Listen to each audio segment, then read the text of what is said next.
भारत गौरव राष्ट्र संत प्रमुख सागर। स्वर्णिम स्वर्ण जयंती का अवसर ये महान है, मिलकर हम मनाएंगे गुरुवर देश की शान है। प्रमुख सागर जय हो गुरुवर, प्रमुख सागर जय हो गुरुवर।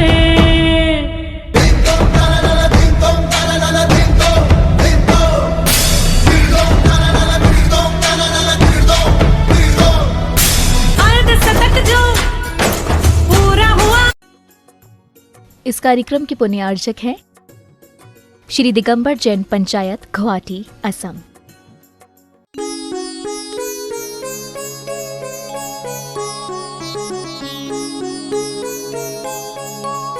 धर्म स्नेह भावात्मा हो, आज बड़ा पुण्य और बड़ा सौभाग्य है विचार करना। झूमरमल जी, पन्नालाल जी परिवार, हाथी गोला परिवार, जहाँ पर बरसों से वो समाज की सेवा कर रहे हैं, लेकिन संतों का आवागमन होता है और समाज से ही चले जाते हैं। लेकिन पहली बार, जैसा कि महावीर भाई ने बोला है, 35 साल में पहली बार यहाँ पर कोई साधु संतों का आवागमन हो रहा है, ये बहुत बड़ी बात है। आप विचार करके रखना, इतना ही सोचना। मुझे तो ऐसा लग रहा है सुधा बहन को देखकर, सबरी ने याद किया तो राम दौड़े चले गए, श्रेयांश ने याद किया तो आदिनाथ दौड़े चले गए।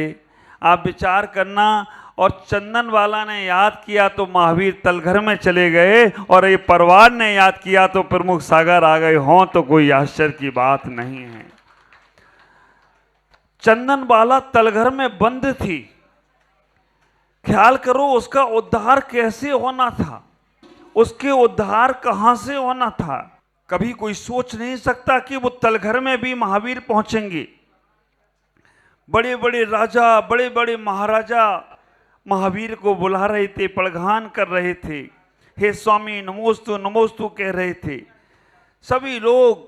और महावीर के समोषण में जाने वाले राजा सैनिक भी कह रहे थे कि महावीर एक बार तो मेरे यहाँ आ जाओ। विचार करो, बहुत बुलाया। भरत चक्रवर्ती बुलाते रहे राजा श्रेयांश को, भरत चक्रवर्ती बुलाते रहे राजा तीर्थंकर आदिनाथ को, लेकिन भरत चक्रवर्ती के द्वार नहीं पहुंचे, राजा श्रेयांश के द्वार पर पहुंच गए हों तो कोई आश्चर्य की बात नहीं है। राजा श्रेयांश ने बुलाया तो आदिनाथ दौड़े चले गए, सबरी ने बुलाया तो राम चले गए, चंदन बाला ने बुलाया तो महावीर चले गए, और अगर हमारे हाथी गोला परिवार और सुधाबेन महावीर जी ने बुलाया तो प्रमुख सागर आ गए हों तो ये कोई आश्चर्य नहीं होगा। महावीर निकले। आप विचार करके रखना, तीर्थंकर आदिनाथ भगवान अयोध्या में दीक्षा लेते हैं।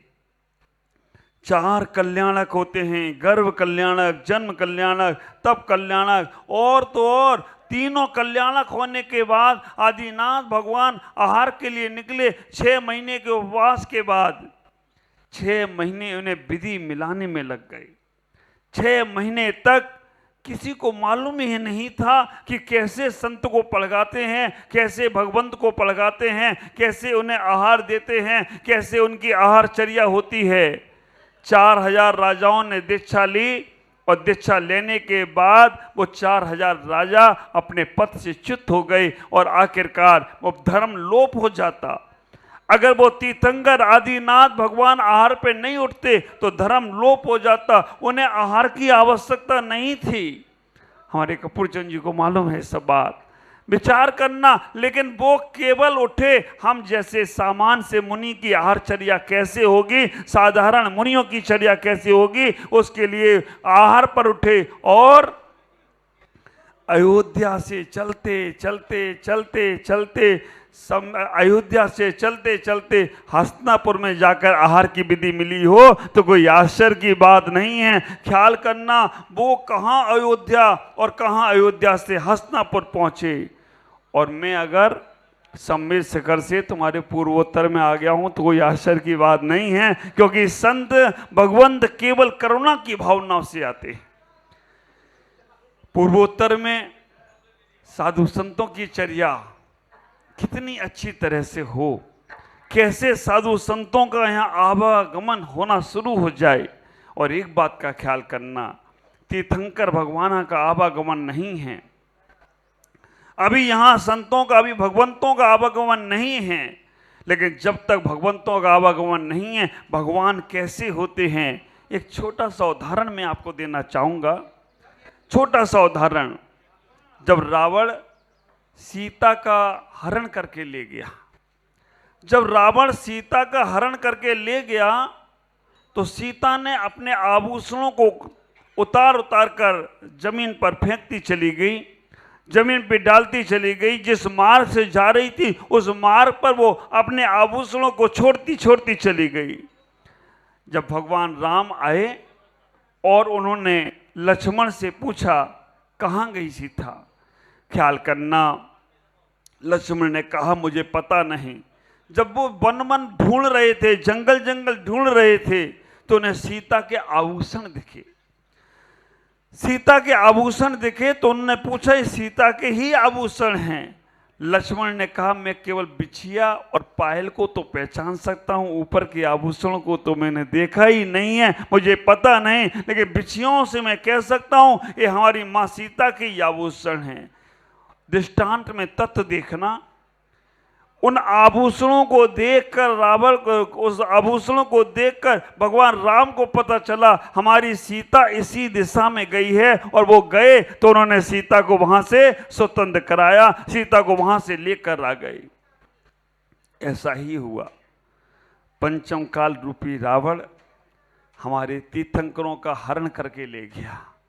पंचम काल रूपी रावण हमारे तीर्थंकर रूपी सीता का हरण करके जब ले जाने लगा तो वो तीर्थंकरों ने हम संतों जैसे आभूषण छोड़ दिए, इनको देखते जाना और तुम मुझ तक पहुंच जाओ तो कोई आश्चर्य की बात नहीं है। ख्याल करके रखना, वो सीता के आभूषणों को देखकर वो भगवान राम सीता तक पहुंच गए और तीर्थंकरों के आभूषणों को देखकर, संतों भगवंतों को देखकर तुम तीर्थंकर तक पहुंच जाओ तो कोई आश्चर्य की बात नहीं होगी। ख्याल करना, याद करो उन पंडित दौलत राम जी को, याद करो पंडित ध्याननाथ राय जी को, याद करो भूधर दास जी को। उनके समय पे मुनि नहीं मिलते थे, उनके समय मुनि दुर्लभता से देखते थे, उनके समय मुनि दूर दूर तक नहीं होते थे। वो कमरे को बंद कर कर दर्पण के बीच में बैठकर, दर्पण के सामने नग्न होकर वो विचार करते थे कि दिगंबर साधु ऐसे होते हैं, दिगंबर मुनि ऐसे होते हैं। और वो कमरे के बाहर नग्न नहीं निकल पाते थे क्योंकि बाहर की स्थितियां बड़ी नाजुक थीं। पुण्य है आपके, पहले साधुओं को दर्शन करने जाना होता था तो 100-100, 200-200, 300-300 किलोमीटर दूर जाकर दिगंबर साधु के दर्शन श्रावक कर पाता था। बैलगाड़ी का जमाना था, महीनों की यात्रा करता था, तब कहीं सम्मेद सागर पहुंचता था, तब कहीं साधु संतों के पास पहुंचता था। लेकिन आज तुम्हें 100 किलोमीटर दूर नहीं जाना है, तुम्हें 200 किलोमीटर दूर नहीं जाना है, तुम्हारे पूर्वोत्तर में साधु आ गए, 100 कदम चलकर उनके पास चले जाओ तो तुम्हें घर बैठे दर्शन हो जाए तो कोई आश्चर्य की बात नहीं है। नगर नगर में जहाँ देखो वहाँ नमोस्तु नमोस्तु की गूंज हो रही है। ये वातावरण पूरा का पूरा पवित्र हो रहा है। जब तीर्थंकर महावीर निकलते थे कहीं से तो वहाँ का वातावरण अपने आप कैसे पवित्र और पावन होता था। एक इंद्री का भी कल्याण भगवान की शरीर की स्पर्श की हुई हवा से अगर हो जाता हो तो कोई आश्चर्य नहीं होगा। ऐसा हमारे ग्रंथों में लिखा है। चारण रिद्धिधारी मुनिराज जिस रास्ते से निकल जाएं, उनकी रास्ते के चरण चिन्ह पर अगर तुम्हारा पैर पड़ जाए, तुम्हारे शरीर के रोग दूर हो जाते हैं, तुम्हारे शरीर की बीमारियां दूर हो जाती हैं। ऐसा पुण्य आपने अर्जन किया है। और तो और मैं तो इतना ही कहूँगा कि चातुर्मास गुवाहाटी पूर्वोत्तर का एक ऐसा चातुर्मास हुआ है जो स्वर्ण में अक्षर को लिखने वाला ही है। और दूसरी बात कि इस चातुर्मास में जो आज तक नहीं हुआ वो सब कुछ हो गया हो तो कोई आश्चर्य की बात नहीं। क्यों? क्योंकि सबसे बड़ी बात है कि सबके मन मिले हुए हैं। अगर सबके मन मिल जाते हैं तो कार्य जल्दी से जल्दी सफलताओं को प्राप्त होता है। अगर मन टूटे हुए होते हैं ना तो विचार करके रखना, घर एक ही रहे, मन टूटा हुआ है तो घर का हर कमरा टूटा हुआ नजर आता है। मन टूटा हुआ है तो घर का हर चीज टूटी हुई नजर आती है। और मन मिला हुआ हो तो ख्याल करके रखना, हर चीज जुड़ी हुई नजर आए तो कोई आश्चर्य नहीं होगा। पर को जीतने वाला वीर होता है, स्वयं को जीतने वाला महावीर का द्वार है। जो समाज को कैसे आगे बढ़ाई, ख्याल करो। तुम अपने घर की नहीं सोच पाते हो, तुम अपने परिवार की नहीं सोच पाते हो, और ये हाथी गोला परिवार पूरे समाज का सोच के चलता है, पूरे पूर्वोत्तर का सोच के चलता है कि मेरी समाज एकजुट कैसे बनी रहे, मेरी समाज की हर जगह कैसे एक पहचान बनी रहे।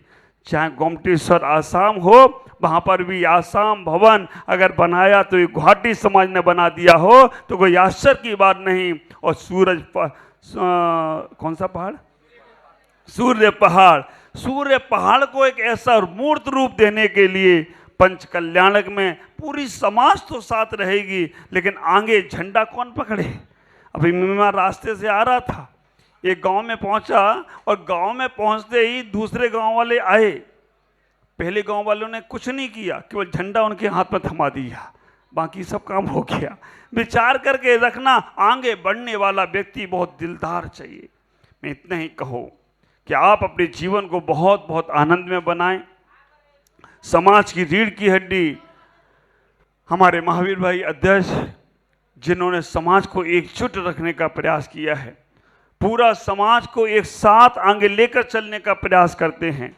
कहीं कुछ गड़बड़ हो जाए तो वो हर किसी से लड़ जाते हैं, चाहे वो आदमी हो, चाहे वो महाराज हो, चाहे वो धर्म हो। समाज नहीं टूटना चाहिए। आप विचार सही है, और समाज की एकता होना चाहिए। क्यों? क्योंकि समाज अगर बंधी रहती है, समाज अगर एकजुट रहती है तो हम कहीं भी वर्चस्व कर सकते हैं। मैं तो रास्ते में अभी ये सोच रहा था, मैं तमिलनाडु गया, मैं आंध्रा गया, मैं तेलंगाना गया, इतनी स्वतंत्र रूप से वहाँ विचरण नहीं कर सका। और यहाँ अगर मैं इतने स्वतंत्र रूप से विचरण कर रहा हूँ तो ये समाज की एकता का कार्य है। समाज एक साथ है तो, नहीं तो दो चार लोगों में गड़बड़ हो जाता है। आज हम अपने जीवन को समझने का प्रयास करें। ये जो मंगल कलश यहाँ पर रखा है, ये मंगल कलश नहीं है।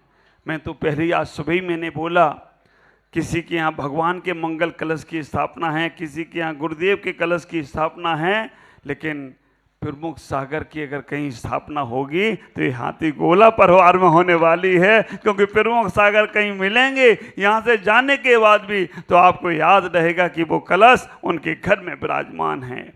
और मैं हमेशा कहता हूँ, एक कलश एक टावर का रूप है। जैसे एक जगह टावर लगा देते हैं, सबके मोबाइल चार्ज होते रहते हैं, मोबाइल के नेटवर्क मिलते रहते हैं, वैसे ही एक जगह अगर मंगल चीज पहुंच जाए तो पूरा वातावरण स्वच्छ में हो जाता है। और मैं तो जब से यहाँ आया हूँ आसाम गुवाहाटी में, कोई भी अच्छा कार्य करूं तो मेघराज अपने आप बरस जाते हो तो कोई आश्चर्य नहीं है। पानी अपने आप आता है, जल अपने आप आता है। वैसे भी सब जगह शुभ ही शुभ हो रहा है। बाबूजी हमारे पन्नालाल जी 2-3 बार मेरे पास आए, और वो भले मेरे पास मंदिर में नहीं आ पाए, लेकिन वो कहते महाराज मैं आपकी हर न्यूज अखबार के माध्यम से पढ़ता हूँ, पेपर से पढ़ता हूँ, और बहुत अच्छा, इस बार ऐसा हमने कभी नहीं देखा, ऐसा चातुर्मास हो रहा है। आप सब लोग ख्याल करें, अपने जीवन को व्यवस्थित बनाने का प्रयास करें, क्योंकि बाहर की दुनिया बाहर ही रहने वाली है, अंदर की दुनिया अंदर की है। और उस अंदर की दुनिया को प्राप्त करना है तो ख्याल करके रखना, बाह्य को समझते हुए बाह्य समझो, और अंदर को समझते हुए अंदर समझने का प्रयास करो। बाह्य बहुत कुछ है, दुनिया में अच्छा बुरा सब कुछ है, और जब अंदर जाओगे तो बुरा कुछ भी नहीं है, सब कुछ अच्छा ही अच्छा हो जाए तो कोई आश्चर्य की बात नहीं है। ख्याल करो, जब तक तुम बाहर की दृष्टि में रहते हो, दूसरों को देखते हो, तभी तुम्हारे अंदर अच्छा और बुरा देखने का नजरिया बनता है। जब तक तुम दूसरों के प्रति लगे हुए हो, तभी तक तुम्हारा मन खराब और अच्छा होता है, क्योंकि किसी ने बोल दिया अच्छे हो तो अच्छे हो जाते हो, और किसी ने बोल दिया खराब हो तो खराब हो जाते हो। मुझे तो आश्चर्य ये लगता है कि तुम्हारा रूप कैसा भी हो और किसी ने कह दिया तुम बहुत सुंदर लग रहे हो, बस अब तो तुम ऐसे हो जाते हो, पता नहीं ऐश्वर्या राय जैसे हो गए हो। और अगर किसी ने तुम बहुत सुंदर हो और तुमने किसी ने कह दिया ना शकल ना सूरत, कहीं से भी चले आते हो, तो तुम्हारा मन डामाडोल हो जाता है, मन खराब हो जाता है। तुमने अपने हाथ की बागडोर दूसरों के हाथ में सौंप रखी है। ख्याल करो, अपनी बागडोर अपने पास रखना है। बाह्य जगत में तो अच्छा बुरा चलता ही है। जिसने निज आत्मा को देख लिया, जिसने निज को समझ लिया, और विचार करना निज में ही जिन छिपा है। निज, अगर इसको ना को इधर करें और मात्रा जा पे लगा दें तो क्या होगा? जो निज है वही एक दिन जिन हो जाता है। विचार करके रखना, निज को ही जिन बनना है। मैंने बोला था, तो जिसकी दृष्टि निज पर है, जिसने अपने आप को समझने का प्रयास किया, जिसने अपने आप को जानने का प्रयास किया, बाहर की दुनिया उसे कभी भी दुखी और सुखी नहीं कर सकती है। क्योंकि जिसने अपने, हाँ थोड़ा सा प्रभावित तो कर सकती है, लेकिन पूरा जीवन को खत्म नहीं कर सकती। इसलिए आप अपने जीवन को बहुत अच्छा बनाएं। मोहे विराट भाल पाइसो, मोहे विराट भाल पाइसो। आसाम में आकर एक लाइन तो मैं सीख गया हूं, और इसमें इतना आनंद आता है कि मेरा पूरा प्रवचन एक तरह हो, और एक लाइन सबके चेहरों पे खुशी ला देती है। सीएम आए, उनको भी मैंने जब बोला तो बोले वाह गजब, महाराज तो मेरे आसामी वाले हो गए। ऐसा ही होता है, यहाँ का पानी ऐसा है। विचार करना, बहुत अच्छी समाज है, एकता का सूत्र बनी रहे, और हम सब लोग ऐसे मंगल कार्य करें। और ये हाथी गोला झूमर मल जी, पन्नन लाल जी, हाथी गोला परिवार, पहले तो वास्तव में मैं ये सोचता था कमल भाई कि हाथी गोला परिवार में 4-5 हाथी तो होंगे, हाथी गोला परिवार है। फिर बोला महाराज ये हाथी एक भी नहीं है, ये तो गवर्नमेंट के हाथी का सिंबल दिया था इनको, और वो सिंबल आज तक इतना चल रहा है। तो मैं कहना चाहूँगा, जो एक नाम, एक ख्याति इस परिवार ने पाई है, और मुझे तो लग रहा है आज ऐसा माहौल बन रहा है कि जैसे यहाँ पर अब खुशबू की बारात आने वाली हो, और वो भी ये कोई फंक्शन बड़ा ऐसा ही धार्मिकता से शुरू हो रहा है। तो कहीं ना कहीं कोई अच्छा फंक्शन ऐसा ही हो, ऐसा ही परिवार का नाम अच्छा रहे। मेरा पूरा परिवार को आशीर्वाद है। महावीर भाई वास्तव में बहुत बहुत एक जुझारू व्यक्तित्व हैं, जो सब कुछ लेकर बहुत अच्छे प्लानिंग से कार्य करते हैं। मेरा उनको भी आशीर्वाद है, और पूरे परिवार को बहुत बहुत मंगल में आशीर्वाद है।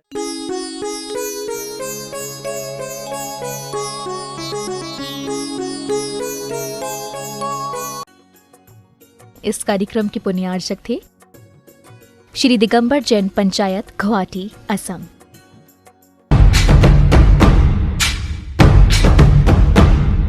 अहिंसा तीर्थ प्रणेता,